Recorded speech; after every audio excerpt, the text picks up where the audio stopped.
So, I often find that this third level of the job hierarchy is what most people have trouble understanding. It's not hard to understand when you see the model here and the division into job planning lines and job ledger entries. But the actual work with the entries in the system can be a bit confusing when you start using this module. It's very important to understand the difference between planning lines and job ledger entries and what they're used for. A good way to see this is that the level gives us details on how far we are on the project by defining the expected and tracking the actuals. And that's why we need both planning lines and job ledger entries. As I mentioned, the job planning lines show the expected.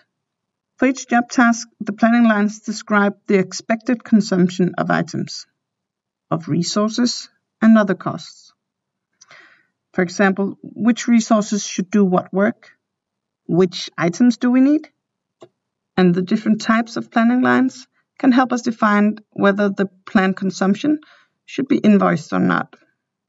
On the other hand, the job ledger entries shows the actuals, so what we have actually realized on this job. They can be divided into sales entries and usage entries posted to this job. If we look at this from another perspective, we have the project in the middle. On the left side of my model, we have time registration, purchase invoices, and so on. So that's our consumption. On the right side, I have sales invoices. So that's what we are actually selling to the customer and invoicing to the customer. The planning lines can be budget or billable. If we have the type budget, it's to track what we expect on the consumption side. If we have the type billable, this is what will be billed on the sales invoice to the customer. We can also have the combination of the two, where the budget and the billable are equal. For example, if we're billing time and material. The job ledger entries can be of type usage or sale.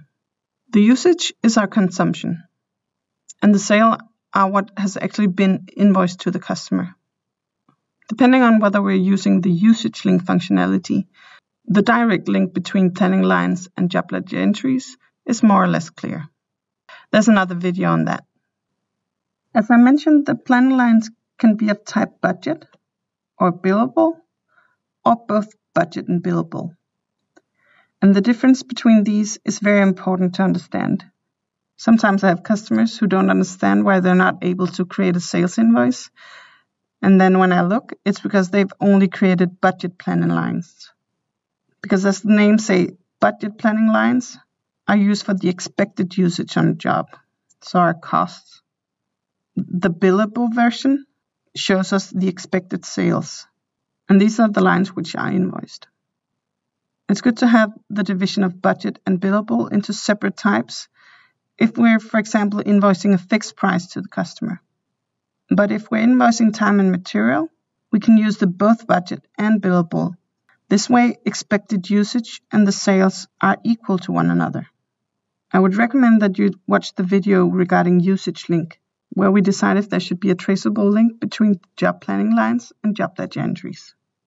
For each type of job planning line, we can plan on resources, items, or directly on a GL account level. Each job task line, the second level, can have multiple related job planning lines. The same goes for job ledger entries, of course. So there can be several job ledger entries related to each job task. And they will increase over time as we post with job journals or invoices. The job ledger entries have two types. The sale is the actual sales related to this job, so what we have invoiced. And the usage is the usage of items, resources, and costs. So let's just have a quick look in the system. I will go to the list of jobs, and I will open one of the projects. So the job card is my level 1. The tasks here are level 2. And in the sums here, I see the numbers from my planning lines and job ledger entries. I can see that I have budget total cost and actual total cost. So if we compare my budget, of 7,460 is based on a range of planning lines. They are planned on different resources, summing to the amount I saw. The actual cost is based on job ledger entries of the type usage.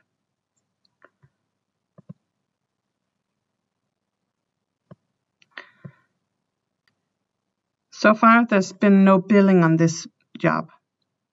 And I can also see that if I go to job ledger entries to get the full list across job task numbers, there's only the type usage. If I had made a sales invoice from this job, we would in this list be able to see the type sale. This division into budgets and actuals is what we can use to follow up on the progress of this job. And if I go back to my model, we can see that I can compare billable to sale to see how far we are with the invoicing. And I can compare my budget to the usage to see how the forecasts actually match the reality. And the fact that we can calculate work in progress, which gives us the value proposition for using jobs, as you cannot do this in other parts of the system.